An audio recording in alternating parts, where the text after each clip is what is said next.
มาจ้าพี่น้องจ้าขึ้นรถจะพาไปให้ไปเที่ยวให้ไปเที่ยวสวนเงาะค่ะมื้อนี้เข้าสวนค่ะมื้อนี้จะไปพ่นยาเงาะค่ะเงาะดอกอันนั้นแล้วดอกแฮวแล้วก็อันเงาะติดลูกเล็กแล้วค่ะไปพ่นยาป้องกันโรคราป้องกันมะเร็งให้ค่ะมื้อนี้แล้วก็เสริมแคลเซียมบนร่อนให้ป้องกันพ่นรุดร่วงค่ะ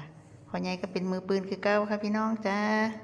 ไอลี่ก็จะเป็นคนจับสายยางปล่อยไปลากไปซ่องเท้าเหตุแบบนี้ตลอดค่ะแต่ได้แต่ไรมาก็คือกัน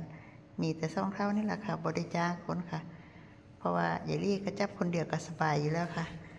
ก็ต้องว่าไปจับไล่คนเนาะค่ะพี่น้องจ้าก็คือให้พ่อใหญ่ลากไปพ้นไปคนอารมณ์ดีก็จะประมาณนี้ค่ะให้งานไปบ่ได้ซีเรียสค่ะไอลี่เป็นคนอารมณ์ดีค่ะปล่อยให้พ่อใหญ่ลากไปแล้วก็เฮาก็คอยเบิ่งว่าบ่ให้เกาะกระลักกระโตค่ะปล่อยให้ไปแล้วก็พ้นกลับมาแล้วเฮาก็ดึงซะอย่างคืนค่ะได้เกาะเฮาก็จะไปปลดไปนั่นก็เฮ็ดแบบนี้ไปค่ะพี่น้องค่ะเอาบรรยากาศมาให้ดูค่ะก็สิทำให้ทำสวนค่ะอีกประมาณนี้ค่ะพี่น้องจ้าเฮ็ดไปค่ะเฮ็ดไปด้วยความ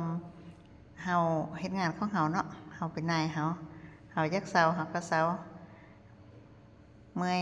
ขยันเฮาก็เฮ็ดยักได้ไล่เฮาก็เฮ็ดไล่ค่ะอย่ารีจะเฮ็ดควบคู่กันไปค่ะปลูกพืชลุ่มลูกค่ะปลูกพืชยืนต้นพร้อมกับควบคู่กันไปเฮ็ดไร่ข้าวโพดเฮ็ดไร่มันนี่ก็ต้องปลูกพืชยืนต้นไว้ปลูกยางพาราปลูกสวนผลไม้ผสมผสานกันไปค่ะก็เลยมันจะเฮ็ดให้เฮามีรายได้ตลอดปีค่ะอยู่ได้ค่ะพาครอบครัวอยู่ได้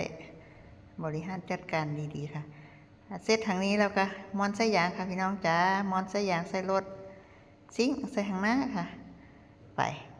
แล้วก็เอาน้ำไปพร้อมค่ะถ้าไปทางด้านนั้นก็มีน้ำอยู่ค่ะพี่น้องจ๋าแต่เสียเวลาเราไปลงน้ำเราเตรียมไปพร้อมไปแป๊บเดียวมื้อนี้ก็กว่าจะเข้าให้ค่ะไปสวยค่ะกว่าจะเสร็จพ่นยาเสร็จค่ะบ่ายสองบ่ายสามค่อยได้กลับบ้านค่ะมากินข้าวเที่ยง